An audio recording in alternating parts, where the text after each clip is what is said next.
के मौसी। सबसे पहले तो मैं आपको नमस्ते। अरे तू आशीर्वाद चाहिए।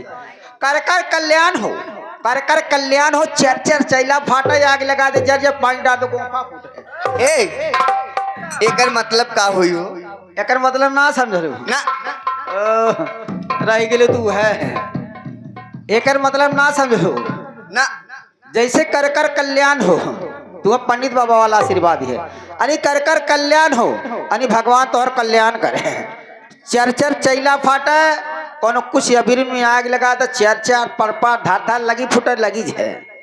कर कर कल्याण हो, चर चर चैला फाटे या आग लगाए दे, जर जर पानी डाल दे गोफा फूटे। एकर मतलब कोनो कुछ अबीर में भैया आग लगा दे, चर चर फल फल धार धार लगी फुटे लगी जाए। अब पानी डाल दो बयान बरतला गोफा फेंक दे। तू ही आशीर्वाद दी है। एकर मतलब समझ लो।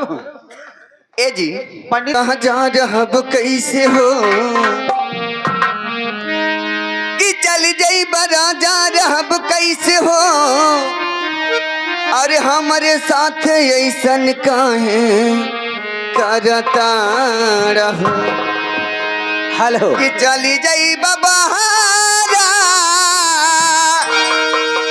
सुतब के करा कोरा में। अरे आंखें के सोझा रहा दिया के